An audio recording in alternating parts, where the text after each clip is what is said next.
parcours jusqu'à présent dans le secteur de l'assurance santé pas précisément est que on a beaucoup de familles qui ont été satisfaites de la diaspora. On propose une solution d'assurance privée, donc ce n'est pas une couverture universelle à la différence de ce dont on va parler peut-être aujourd'hui, mais peut-être complémentaire. On va voir donc la différence entre les systèmes certainement dans cette conversation-ci.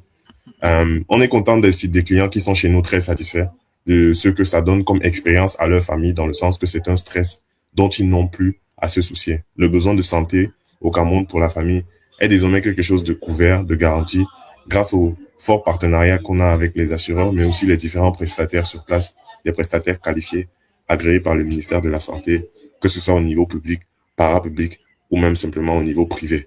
Donc, souscrire à une assurance santé depuis l'étranger par Kumit Insure ou même au Cameroun, c'est avoir cette tranquillité d'esprit-là. Ça marche aussi bien pour les personnes individuelles que pour les entrepreneurs qui nous contactent pour garantir la santé de leurs employés. Et c'est un peu comme ça c'est exactement. Oui, le simple fait d'avoir ce sujet-ci, Alphonse, c'est aborder la question de la santé avec une perspective constructive. C'est-à-dire, au lieu de simplement se plaindre de, oh, il faille résoudre le problème. Pourquoi est-ce que nos hôpitaux sont peut-être moins bien structurés en termes d'infrastructure? Pourquoi nos médecins sont moins bien payés? Pourquoi tant de choses? La question de venir vraiment apporter une solution, une couverture santé, c'est un système qui a sa propre gestion financière, que ce soit au centre privé avec les assurances ou au centre public. Ça veut dire qu'un guichet est disponible qui garantit donc le fonds financier, parce que toute chose, à la fin de la journée, revient au niveau de la gestion financière également. Donc, l'assurance, la couverture santé universelle, ces deux points-là nous donnent de transformer le débat de comment aider à ce que nos familles soient mieux prises en charge, passant ainsi simplement d'un volet critique et dire que non, il faut que telle fasse, à comment le rendre palpable et possible au quotidien, quoi. Donc, c'est une Ouais. très belle chose à mon sens. Non, pas sur le volet financier, mais encore revenir plutôt sur du terre à terre. De ma compréhension, et j'aimerais que le docteur complète, bien sûr, euh, c'est principalement, moi je décris cela comme ça, principalement un guichet d'accueil qui nous aide à résoudre beaucoup de problèmes. Premièrement, le recensement exact de combien de cas est-ce qu'on a. Ça, c'est un problème qu'on a souvent eu. Savoir même exactement quelle est la population à soigner dans tel ou tel cas. Avec un système pareil, puisque les personnes s'enrôlent, on a un carnet de chat, un carnet médical, autant pour moi, plus ou moins digitalisé. En tout cas, c'est documenté et désormais traçable. Ça, c'est une bonne chose.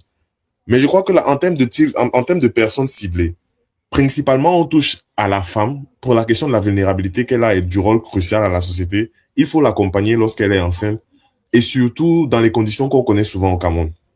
Donc, c'est la femme, principalement la femme enceinte, avec les 42 jours après l'accouchement, comme il a évoqué. Très certainement aussi l'enfant, que ce soit le nouveau-né ou même plus âgé aussi. Accompagner ces enfants-là. Je crois que le dernier point précis qu'il a évoqué, c'est les patients de maladies particulières comme le dialyse. De son discours, on retient aussi que c'est un processus qui va aller peu à peu. Moi, ce que je déplore, c'est que dans mes recherches, je n'ai pas vu, et peut-être je me trompe vraiment à mon niveau et j'en suis très désolé, un site ou bien une méthodologie, bien sûr, je parle de site internet parce que c'est ce dans quoi je travaille au quotidien, qui me donnait la totalité de l'information des prestations, des barèmes. Je salue le fait que le déploiement s'est fait progressivement, c'est-à-dire que d'une région à l'autre, et effectivement, j'ai moi-même repartagé l'information dans plusieurs centres, que ce soit à Bafoussam ou pour dire à l'ouest ou alors dans les régions du centre du littoral. Les autres 10 régions, qu'on les ait parachevées en 2025, sont la preuve que le ministère, non pas seulement fait la théorie, mais appuie cela de façon pratique sur le terrain, le ministère de la Santé. Je pense que c'est déjà un instrument qui nous donne une base et comme je dis, qui permet que c'est un problème qu'on avait avant, qu'on pouvait décrire avant. Il y a désormais des approches de solutions. La réalité sur laquelle je veux revenir par contre, c'est que oui, on a ces 4 millions-là, mais je n'ai pas rencontré les 4 millions-là en marchant dans les rues. Bon, quand je dis moi, c'est mon équipe aussi. C'est-à-dire que mon équipe aussi, c'est vrai qu'on est parlé dans les centres de santé intégrés. Ça, je l'avoue déjà. Mais en marchant juste à Yaoundé dans les rues du quartier, parce que nous sommes basés, par exemple, au Carrefour Mbogbi, si j'ai envoyé mon équipe au Carrefour, poser des questions aux gens, hey, est-ce que vous avez entendu et tout? C'est encore, ok, on ne connaissait pas. Donc, c'est une très belle chose qu'on ait ces plateformes-ci. Et c'est une très belle chose qu'il y ait aussi un secrétariat, pour ne pas dire toute une communauté, tout un pôle pour la communication par rapport. Parce que, effectivement, c'est apporter une solution dont les gens ont besoin.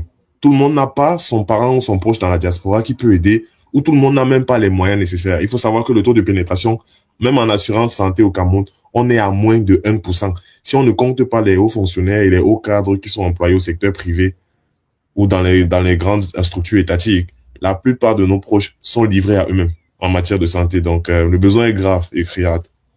J'aimerais prendre- J'aimerais vraiment contribuer. Je pense que l'intervention jusqu'à présent présentait vraiment le volet pile de la face, donc de la pièce. Donc, ce qu'on a de bien. Et on a relevé tout à l'heure effectivement aussi les petits points. Et le docteur lui-même a évoqué en tout cas le fait qu'il le volet juridique législatif doit suivre, tout en saluant le fait que commencer par l'opération nous donne la liberté de savoir quelle loi mettre et développer pour encadrer, alors que souvent on a fait le théorique, trop longtemps le théorique, et ça n'est jamais arrivé jusqu'à la porte de Monsieur Lambda au Cameroun. Quoi qu'il en soit, moi, je ressens l'envie de continuer à interpeller pour pour montrer plus de points qui, à mon sens, pourraient nécessiter encore une attention Les points particulière du d'ombre. docteur.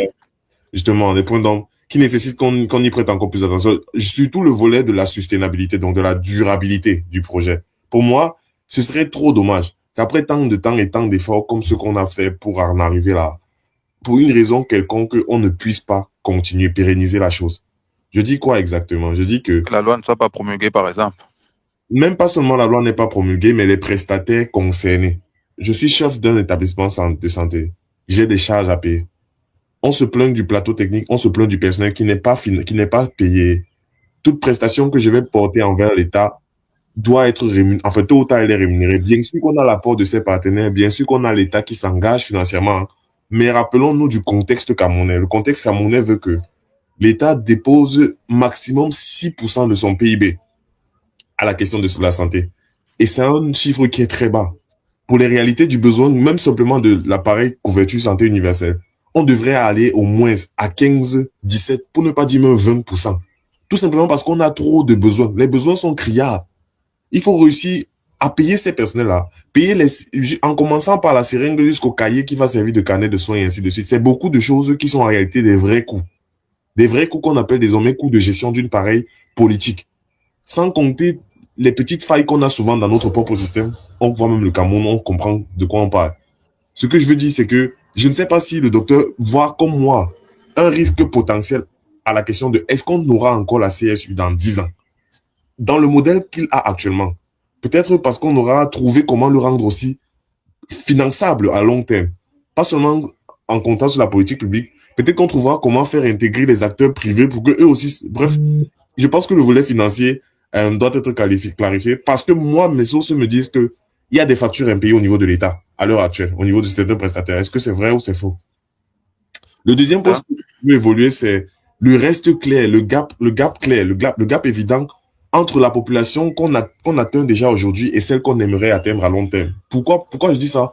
Je pense principalement, oui, on a fait un effort particulier envers les plus jeunes, les mamans enceintes et les enfants. Mais qu'en est-il de mon grand-père à moi?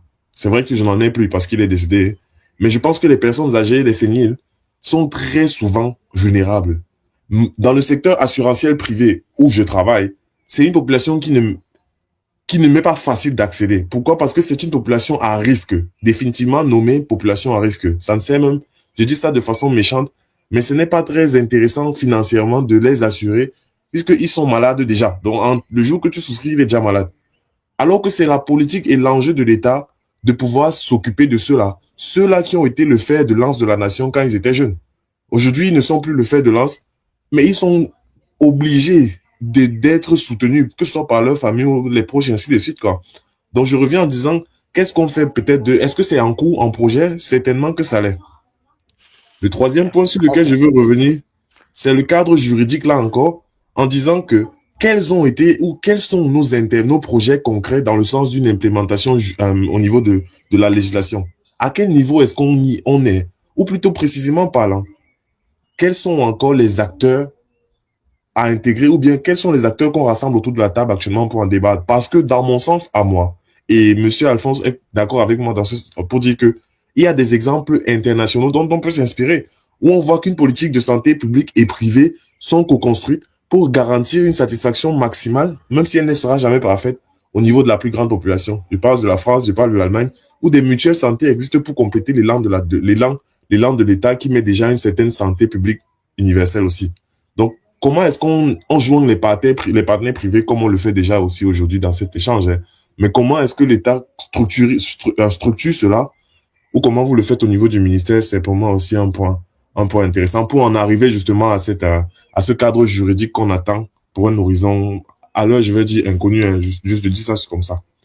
Mais je m'arrête déjà là sur ces trois grands points. D'abord, ces trois points. Oui, elle va dans un autre sens. Je pense que cette première question, vraiment, le cadre est là. Si on va le ministère de la Santé faire quoi que ce soit avec tout le pouvoir et, oui, tout le pouvoir et l'accompagnement qu'ils reçoivent des autres ministères aussi, notamment le ministère des Finances et de la Trésorerie, c'est que le cadre, plus ou moins, il y en a un. C'est vrai qu'on peut faire mieux, mais il y en a un. Mais moi, j'allais continuer juste dans des questions plus pratiques, quoi. Ce serait pour le docteur Nodi de voir deux choses à mes yeux.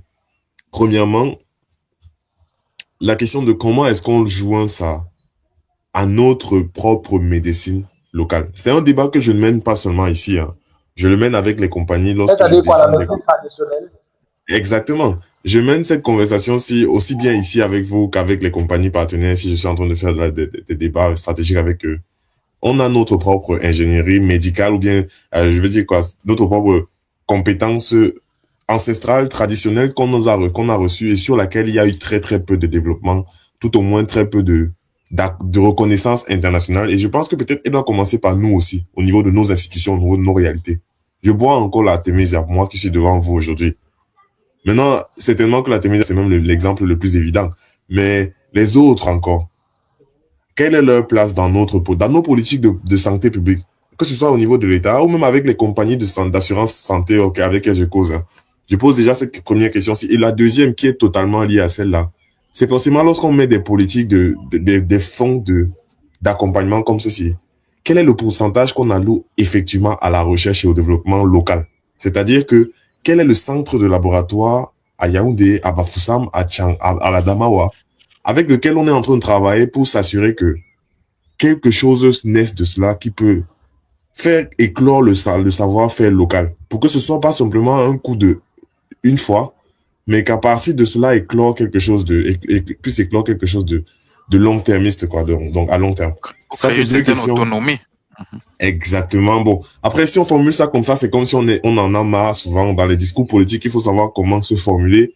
Ce n'est pas pour dire qu'on n'a plus besoin de partenaires ou bien on veut travailler. Non, c'est juste pour pouvoir aussi, nous-mêmes, contribuer au débat sur la santé à l'international et ne pas simplement recevoir les vaccins parce que même la production des vaccins, point d'interrogation, quoi. Bref, je pense que le docteur a certainement compris mon point. C'est deux questions qui se complètent et je serais content de savoir. C'est peut-être pas le bon instrument, c'est vrai, mais qu'est-ce qu'il en pense? Oui, bonjour monsieur. Bonjour mon cher. Nous allons parler de la couverture santé universelle.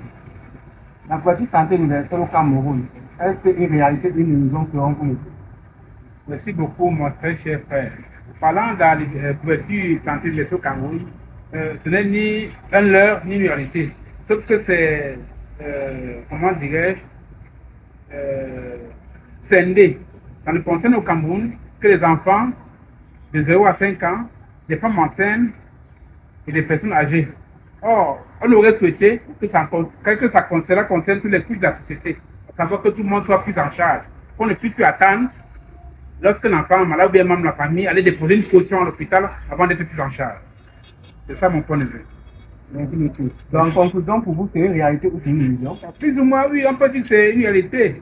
Puisqu'il y a quand même une catégorie qui est prise en charge déjà. C'est pas mauvais, c'est mieux que rien. Couverture santé universelle au Cameroun, est-ce une illusion ou une réalité pour vous?